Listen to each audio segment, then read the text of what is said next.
말씀 함께 봉독하겠습니다. 자리에 일어나셔서 소리 말씀 함께 봉독할까요? 다 함께 일어나셔서 창세기 4장 25절, 26절 두 절인데요.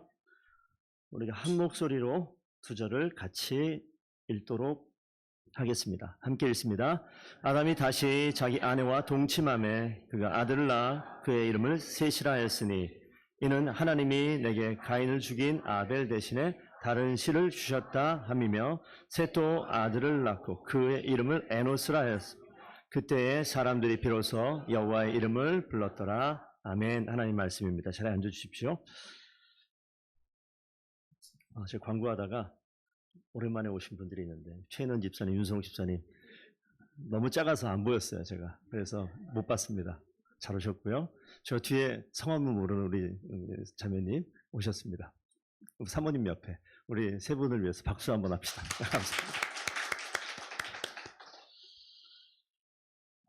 네, 오늘 하나님 말씀 함께 봉독한 창세기 4장 25절, 26절을 읽었습니다. 여러분, 그 아는 족보가 있죠. 하나님이 처음 이 땅에 사람을 지으셨을 때 첫째 사람 이름이 무엇인지 아는 사람, 퀴즈입니다. 상품은 없습니다. 네, 아담은 다 알아요? 그럼 아담의 옆에 있는 그 여자, 하와도 알죠. 그럼 아담과 하와의 이제 주일학교를 어디서 나왔는지가 나옵니다. 아담과 하와의 아들 둘이 있습니다. 누굴까요? 예, 세 번째 아들은 누굴까요? 세 번째니까 셋이에요. 예, 근데 오늘 좀 보시면, 좀 보겠습니다. 그 밑은 모르죠. 예. 아담과 하와 밑에서 가인, 아벨인데 아벨을 가로쳐 놓은 것은 우리가 알죠. 가인이 아벨을 죽인 사건이 있습니다. 그 밑에 우리가 지금 읽은 성경 4장 25절, 26절을 읽었는데 그 앞에 16절부터가 뭐가 나오냐면 가인의 족보가 나와요. 가인의 족보라고 얘기하면 살인자의 족보기도 합니다. 가인이 에녹을, 에녹이 이랏을, 무후야엘, 무드사엘, 라멕이 밑에 있는 이제 유발을, 두발가인을 이렇게 나오는 그 족보가 쭉 나오는데 그게 저희가 읽은 바로 전 24절까지 나오는 족보입니다. 그리고 딱 넘어가서 오늘 읽은 25절에 아담이 자기 아내와 동침해서 그가 아들을 낳았다. 그의 이름이 셋이다. 아벨이 죽고 난 다음에 아벨을 대신하는 아들의 이름이 셋으로 등장을 합니다. 그리고 이제 그 밑에 에노스라는 아들을 셋이 낳아요. 그게 오늘 기록입니다. 하나님께서 우리가 인생을 살 때 하나님이 복 주셨죠? 아담을, 하와를 돕는 배필을, 그의 아내를, 가정을 이루셔서 하나님의 계획을 이루시는 듯 보였는데 아들이 태어난 것은 분명히 기쁨이었을 텐데 가정 가운데 형제가 형제를 죽이는 사건이 우리 교회는 없잖아요. 우리 교회만 없습니까? 아니면 보편적으로 없습니까? 잘 없는 일이에요. 그런데 성경 사건 가운데 처음 살인이 처음 가정에서 나타난 것을 우리가 눈여겨볼 필요가 있습니다. 가정이 하나님께서 세워주신 축복의 자리가 되면 좋겠는데 거기가 저주의 자리, 멸망의 자리, 슬픔의 자리, 고통과 아픔의 자리가 된다면 이거 어떡할까요? 그런 환경 속에 있는 장면이에요. 그런데 하나님께서 셋이라는 세 번째 아들을 등장시키는 장면을 오늘 성경에 기록하고 있는데 아벨의 죽음은 가정의 어떤 소망과 기대와 꿈이 꺾여지는 절망의 시간, 즐거움이 사라지는 그런 시간처럼 보이는 자리입니다. 그런데 셋을 태어나게 하셔요. 셋의 뜻이 보상하다, 보완하다 이런 뜻이 있어요. 하나님께서 망가지고 절망의 자리에 하나님은 그 자리에 멈추게 하는 게 아니라 무너진 그 자리에 다른 씨를 심고 회복하신다. 그래서 25절 뒤에 보면 하나님이 내게 가인이 죽인 아벨 대신에 뭘 줬다? 다른 씨를 주셨다라고 이야기합니다. 한쪽은 죽음의 라인인데 한쪽의 셋은 이제 셋에 쭉 뒤에 가면 누가 태어나죠? 예수 그리스도가 태어납니다. 죽음의 라인과 생명의 라인이 같이 이 처음부터 나뉘어져 있는 모습을 봅니다. 사람은 이 가인과 같은 모습이 나에게 있음을 나는 알아요. 여러분 어떻습니까? 여러분의 인생이 가인 같습니까? 어떻습니까? 마음이 늘 청결하고 늘 순전하고 늘 순수하고 늘 고귀하고 늘 거룩하고 늘 깨끗하고 지금 얘기한 게 다 거북하고 다 부담스럽고 저건 나에게 해당되는 게 아닌 것 같다라고 생각이 들면 잘 사시는 겁니다. 잘못 사는 게 아니라. 나의 모습을 볼 줄 아는 것은 그렇게 보이는 깨끗한 거울에 비추면 그렇게 보여요. 제가 아침마다 샤워를 합니다. 깨끗하죠? 그러면서 욕실에 있는 유리를 매일 닦아요. 하루도 안 빼고. 깨끗할까요? 안 깨끗할까요? 깨끗해요. 그래서 때로는 화가 날 때도 있어요. 다 보여요. 조명과 깨끗한. 만약에 이게 뿌옇고 먼지가 잔뜩 있으면 내 얼굴이 보이긴 보이는데 이게 지저분한 건지 이게 지저분한 건지 구분이 안 됩니다. 염두에 두셔야 돼요. 내 내면의 모습과 상태를 정말 잘 볼 수 있으려면 정말 깨끗한 영적인 거울과도 같은 주의 말씀 앞에서는 다 보여요. 다 보입니다. 부담스러울 만큼 보입니다. 죄책감이 몰려옵니다. 이것은 잘못된 게 아니라고요. 하나님께서 나를 절망의 근심의 자리에서 무너진 그 자리에서 다시 회복시키기 위해서.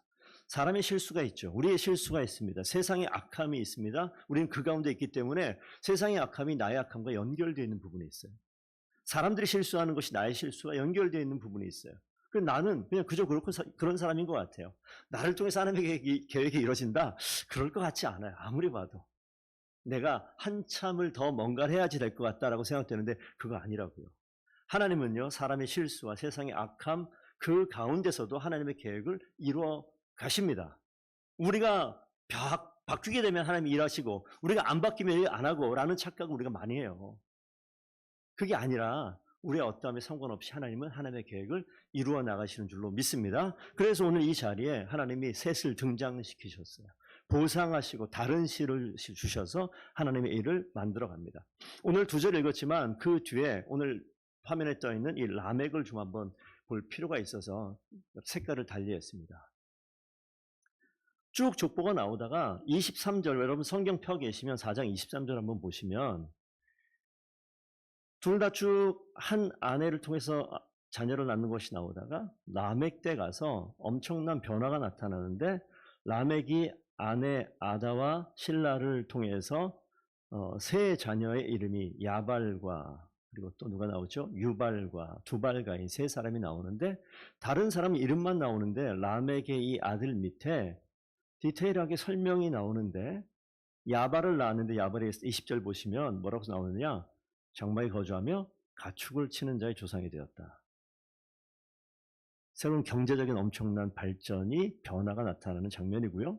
두 번째 유발을 등장시키면서 그는 수군과 퉁소를 잡는 이 시대의 BTS, K-pop 뭐 이 정도 될 겁니다. 전 세계를 뒤집어 엎는 문화적인 대변혁을 일으키는 그 시작이 여기부터 시작되고요. 두발가인 볼까요? 뭐라고 나옵니까? 구리와 쇠로 여러 가지 기구를 만드는 과학적 기술적 진보가 나타나는 그런 현상들이 여기 나타나는 거예요. 라멕의 자손으로부터 엄청난, 지금 따지게 되면 금방 제가 표현한 대로 경제적으로, 문화적으로, 과학적으로, 기술적으로 모든 면에 있어서 엄청난 진보가 나타나는 그러한 변화가 이 가인의 라벨에서, 그 라인에서 벌어지고 있어요. 엄청난 변화죠. 문명이 획기적으로 발달되어지는 모습이 기록되어져 있는데 23절 보겠습니다. 라멕이 아내들에게 말을 하죠. 아다와 실라여 내 목소리를 들으라. 라멕의 아내들이여 내 말을 들으라. 나의 상처로 말미암아 내가 사람을 죽였고 나의 상함으로 말미암아 소년을 죽였도다. 뭐였다는 거예요? 내가 죽였다는 사람을. 살인한 것을 당당하게 외치는 그런 사람이에요. 라멕이. 그러면서 24절 가인을 위하여 벌이 7배일진데 라멕을 위하여는 벌이 77배 이리로다. 이게 무슨 뜻일까요? 이제 설명을 좀 드릴게요. 앞으로 한번 넘어가서 여러분 4장 15절 화면에도 떠 있는데 성경 펴셔도 되고요. 한번 읽어보겠습니다. 시작.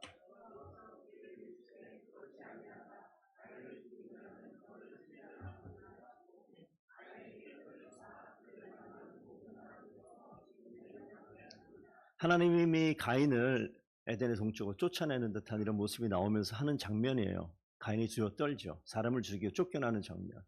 그래서 가인을 이 여호와께서 가인을 쫓아내는 과정 가운데 저희 가인에게 표를 주셨다. 이건 어떤 모습인지 모르겠지만 왜 표를 주셨냐면 가인이 살인하고 죄를 짓고 도망가는 그런 상황, 사람들 사이에서 있는 그 상황에서 벌이 어떻다고요? 가인을 죽이는 자는 벌을 7배나 받을 것이다 라고 이야기해요.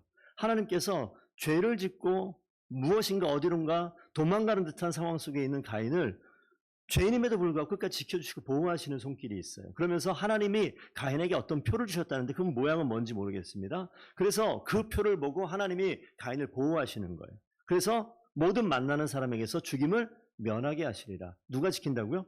하나님이 지켜요. 그런데 가인의 이 라멕으로 가면요.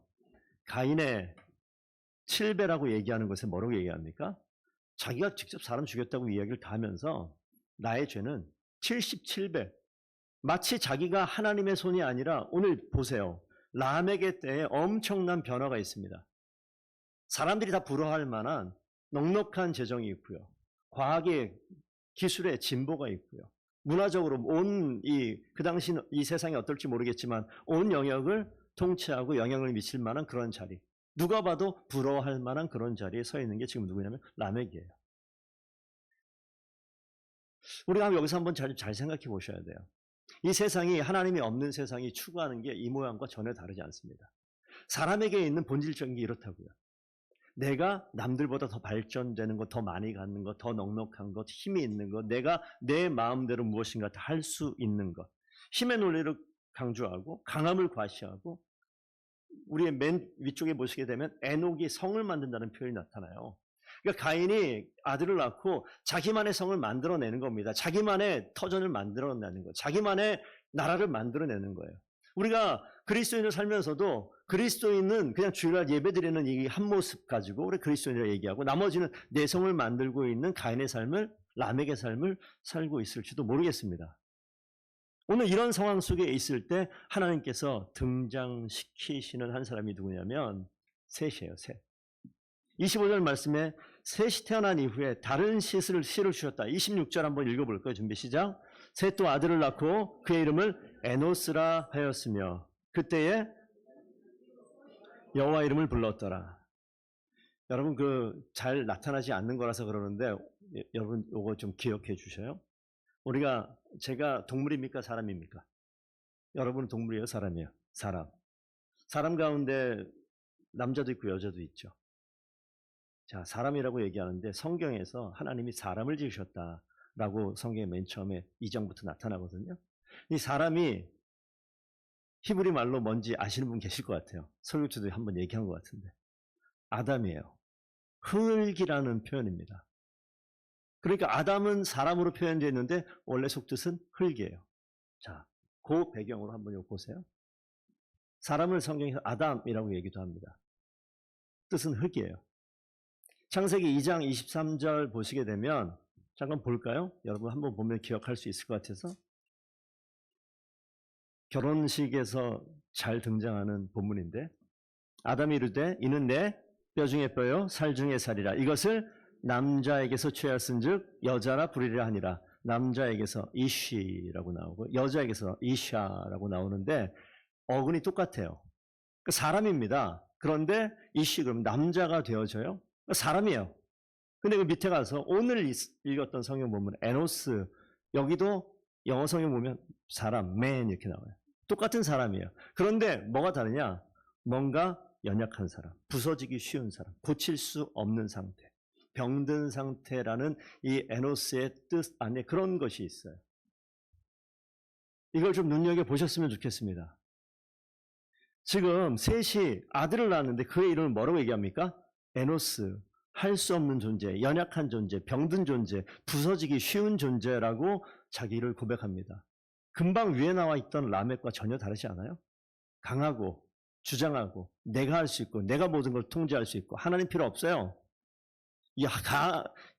가인의 표를 통해서 하나님이 지키신다고요? 그런 거 필요 없어요. 나는 사람을 지금 소년을 죽이고 사람을 죽였다는 반복적인 표현을 통해서 이 죽음과 너무 가까운 사람인데 자기 마음대로 나는 가인보다 훨씬 더 내가 내 힘으로 77배 나를 죽이게 되면 77배 벌을 받을 것이다라는 그런 표현입니다. 아주 당당해요. 다 할 수 있는 거예요. 그런데 오늘 이 반대되는 표현으로 에노스가 이름이 등장할 때 하나님께서 지금 이 셋을 통해서 하나님이 역사를 바꾸어 나가기 시작하는데 우리는요, 가인의 자손들은 문명을 발전시킵니다. 강한 것을 좋아해요. 많은 것을 좋아합니다. 성공하는 것을 추구합니다. 내가 내 뜻대로 모든 걸 할 때 나는 성공했다고 이야기합니다. 가정도 그럴 것이고요. 개인도 그럴 것이고 우리의 교회도 어쩌면 그런 가인의 문명의 흐름이 우리 가운데 흘러가고 있을 겁니다. 그럴 때 하나님께서 우리에게 주신 말씀이 오늘 창세기 4장 25절 26절에 에노스라고 얘기하는 거예요. 자기를 부인하는 겁니다. 나는 연약한 존재입니다. 나는 병든 존재입니다. 나는 부서지기 쉬운 그런 존재입니다. 라고 고백하는 것. 약함을 알고 인정하는 것. 나는 할 수 없다고 항복하는 것. 그렇게 선언하는 이 순간이 셋의 아들 에노스가 태어날 때 이 셋의 고백이에요. 여러분 아들 이름을 어떻게 짓습니까? 제 이름 뜻이 뭔지 아십니까? 한문이에요. 요셉을 가지고 아버지가 요셉이라고 줘야 되는데 성경에 저를 낳을 때 창세기를 심취하셨는지 요셉이라고 줘놨어요. 그런데 성경에 나오면 여러분 아는 그 요셉이란 말이에요. 예수님 아버지 요셉 말고요. 창세기 요셉. 그런데 한자로 요섭 해서 써놨어요. 요자는요, 빛날 요자입니다. 멋지죠? 섭자는 불꽃 섭자예요. 빛나는 불꽃 같은 아들이 되라. 뭐 이렇게 딱 이름을 지은 거예요. 뭐 저만 그렇습니까? 여러분 한번 한자 뜻 한번 밝혀볼까요? 어떤 뜻이에요? 이름을 지을 때 그 이름에 아이들이 연약해지기를 바란다. 이렇게 이름 짓는 사람이 잘 없어요. 아팠으면 좋겠다. 부서지기 쉬운 존재다. 이렇게 이름 짓는 거 있습니까, 여러분? 여러분 부모 입장에서 여러분 이제 할아버지 할머니가 되실 분들 곧 계신 것 같은데 손자가 태어나는데 자녀가 와서 할머니, 어머니, 아버지 우리 아이가 태어나는데 이름을 지어주세요라고 하는 아들이 전혀 없을 것 같긴 하지만 만약에 그렇게 한다면 어떤 이름을 지어주시겠습니까? 대부분 우리가 뭔가 좋은 의미, 좋은 뜻 하나님의 은혜, 하은이, 예수님의 은혜, 예은이 뭐 이런 거 사단의 자식 해가지고 무슨 그렇게 없잖아요 그런 게. 근데 이게 지금 말이 되냐고요 이게 지금. 왜 에노스냐고요 왜. 이제 태어났는데 왜 병들기 쉬운 존재, 무너지기 쉬운 존재라고 왜 이름을 짓냐고요. 아들에게 이름을 짓지만 이 셋의 고백인데 이 셋은 이 가문의 역사를 알잖아요. 가문의 상황을 알잖아요. 지금 뭐가 어떻게 되는지 당연히 알 것 같지 않습니까? 그 상황에서 지금 자신의 한계를 고백하는 거예요. 누구라도 목소리를 낼 수 있죠. 라멕의 목소리와 오늘 셋의 목소리가 지금 이 자리에 등장을 한단 말이에요. 여러분은 어떤 목소리를 따라가시겠습니까? 가인의 자손들은 문명을 시작했죠. 그런데 셋의 자손은 뭐라고 써 있습니까? 에노스라 했으며 그때에 사람들이 비로소 여호와 이름을 불렀더라. 그 전에는 안 불렀다는 거예요. 우리의 존재를 인정하는 그 순간 거기가 어떻게 됩니까? 비로소라는 이 뜻은 영어로 then 돼 있는데 시작의 의미가 있어요. 내가 연약함을 인정하는 그 순간 시작되었다는 거예요. 뭐가? 하나님이 일하시는 하나님을 향한 예배가 시작되었다. 전적으로 하나님을 의존하는 그 시작이 인생의 시작이 거기부터 되어져 있다. 여러분이 여러분의 연약함을 하나님 앞에 인정하는 것, 주님의 이름을 부른다라는 것은 큰 의미가 있어요. 지금 여러분들 다 성인이 되셨지 않습니까? 아버지 어머니에게 연락하십니까?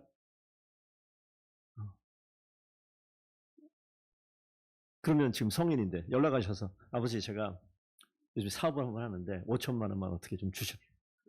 그렇게 연락하십니까?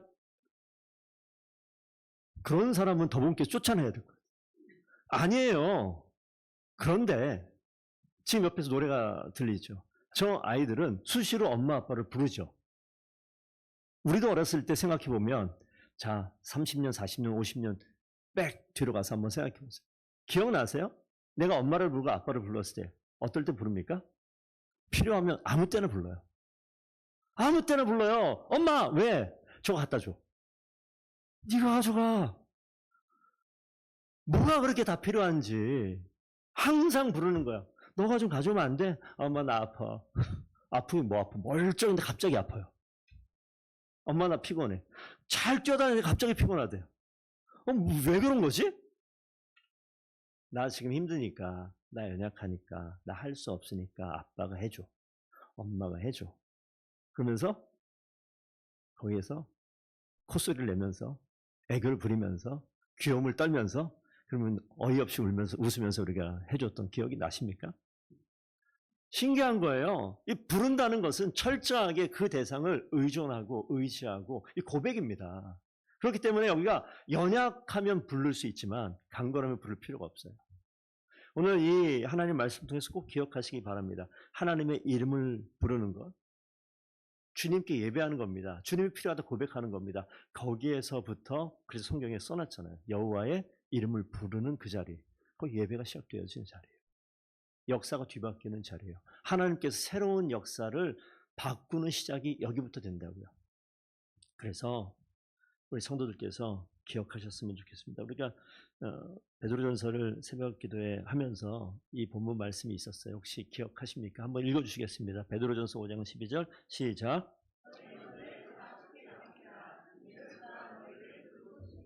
여기 보면 고난과 한계를 만나는 것, 거기서 비로소 뭐가 시작됩니까? 여호와의 이름을 부르는 것이 시작되었습니다. 그러니까 이게 힘들어요. 저도 저에게 목회하면서 어떤 고난의 지점, 한계의 지점이 다가오게 되면 뭐가 먼저 찾아옵니까? 염려가 찾아와요. 이걸 어떻게 해야 되지? 이분이 병원에 입원했는데 내가 할 수 있는 게 아무것도 없네? 어떻게 해야 되지? 즉각적으로 한계와 고난에 부딪히면 우리 모두는요, 즉각적으로 뭐가 떠오르냐면 걱정이 떠올라요. 염려가 떠올라요. 저 오늘 아침에도 걱정하면서 왔어요, 교회.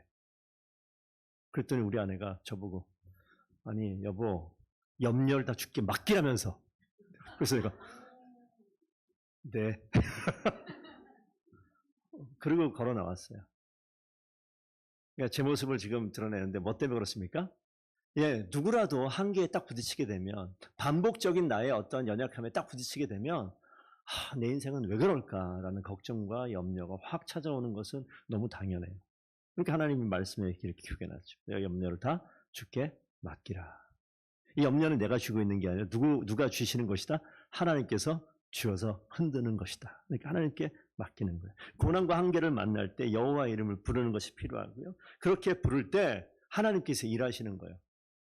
그러니까 하나님께서 일하시도록 하나님께 맡기라라고 말씀하시니까 그거를 낚아채서 제가 어떻게 해보겠습니다라고 얘기하는 것은 하나님 앞에 뭐라고 얘기했죠? 교만입니다. 교만. 그러니까 염려에 있는 순간에 그래서 제가 오늘 아침에 뭐 간단한 부부간의 대화였지만 주여 절대 교만하지 않게 하옵소서라고 얘기하는 것은 걱정하는 것조차도 하나님 앞에서 교만이다. 하나님 모르는 사람은 걱정 10번 100번 해야죠. 하겠죠. 막을 수가 없죠. 그런데 하나님을 알고 주께서 오늘 말씀하셨잖아요. 이 가문에 흘러가는 이 고난과 한계의 상황, 어떻게 할 수 없는 이 자리에서 하나님께서 새로운 다른 씨를 주셨고 그의 마음속에 아들을 에노스라 이름 짓는 나는 연약합니다. 나는 할 수 없습니다라는 고백이 나오게 하였고 그 고백 속에서 하나님을 불렀고 그 목소리를 통해 하나님께서 거기서부터 여호와 이름 부른 그 자리부터 그의 가문의 역사가 뒤바뀝니다. 그래서 5장 이후에 보시게 되면 아담의 족보가 나오는데 한 문장 보고 오늘 설교 마치겠습니다. 5장 4절 보면 아담은 누굴 낳고? 셋을 낳고 분명히 가인과 아벨이 있었는데 다 빼버리고요. 아담은 셋을 낳고 라인이 확 바뀌어버려요. 셋을 낳은 이후에 그 다음에 쭉 에노스와 게남과 쭉 나오면서 이제 다른 족보에 보면 노아의 방주 노아까지 가고 더 밑으로 가면 예수 그리스도까지 가는 하나님께서 이 주의 이름을 부르는 그 고백의 자리로부터 하나님의 새로운 역사가 시작된 것을 분명히 기억하시기를 부탁드립니다. 그래서 여러분 가정 가운데 한계 지점에 부딪혀 있고 걱정거리가 생겨났을 때 우리가 그 걱정에 함몰되어 있는 것이 아니라 하나님께서 오늘 말씀하신 것, 새로운 씨를 우리에게 주시고 새로운 길을 걷게 하시고 새로운 라인을 따라서 하나님이 일하실 것을 분명히 믿는다면 절대 염려하지 말고 하나님께 맡겨버리는 귀한 결단이 우리 성도들 가운데 있기를 축복드립니다. 2026년에 그런 삶의 결단을 해보셔요. 아까 들으셨잖아요. 저로 한번 보실까요? 저도 지난 일주일에 그렇게 설교해놓고 아침에 걱정인데 이랬다고요. 못났죠. 그게 인간의 모습이에요. 그러니까 말씀 볼 때 다시 도전해야 돼요. 그러니까 우리가 계속해서 하나님께서 우리를 빚으세요. 깎으세요. 고치세요. 붙드세요. 가만 내버려두면 천방지축으로 바뀌는 게 우리 사람입니다. 그래서 하나님께 붙들려요. 죽게 가까이 여호와께 돌아가죠. 그게 왜 있습니까? 이렇기 때문입니다. 우리의 연약함을 인정할 때 하나님께서 일하시는 시작의 자리가 반드시 될 줄로 믿습니다. 그래서 약함이 능력이 되는 것입니다. 약함 가운데 초라해지지 마십시오. 약함이 능력인 줄로 믿습니다. 내 약함이 있어요. 어느 순간 쓰니까 늘 넘어져. 어느 순간 어디만 가면 다 되는데 이것만 안 돼요. 하나님이 그 자리에서 일하시는 걸 통해서 야, 이런 나도 이렇게 바뀌는구나. 이런 나도 하나님께서 이렇게 고치시는구나 라고 고백하는 시간이 반드시 있게 될 줄로 믿습니다. 하나님이 우리의 약함의 자리에서 우리를 놓지 않으세요. 다른 계획을, 다른 시를 주셔서 하나님 일하십니다. 그 놀라운 하나님의 손길을 여러분 인생 가운데 2026년에 많이 누리시기를 축복드립니다. 가정이 그렇게 변화되기를 소원합니다. 교회가 또 나갈 길이 있잖아요. 어제 교회 생각만 하면 갑자기 걱정도 염려도 막 오는 거예요. 오늘 이 설교가 박제됐으니까 또 주여 주님 붙들고 저도 이 길을 멋지게 걸어가겠습니다. 여러분들도 여러분의 삶의 자리에서 여러분 바라보면서 야 진짜 넌 좀 다른 교회 다니는 사람 같아. 넌 좀 다른 그리스도는 말을 잘 안 하잖아요. 넌 좀 교회 다니는 애들 중에 다른 것 같아. 넌 내가 아는 교회 다니는 친구 중에서 특별한 것 같아. 넌 뭔가 좀 이상하다 야. 그 사람들은 이런 걸 이상하다고 하거든요. 넌 좀 이상하다. 아니요. 이상한 것이 아니라 하나님의 손길에 붙들려서 귀하고 멋지게 쓰임받는 시간인 것을 꼭 기억하셔서 승리하시는 귀한 성도들 다 되기를 축복드립니다. 기도하시겠습니다.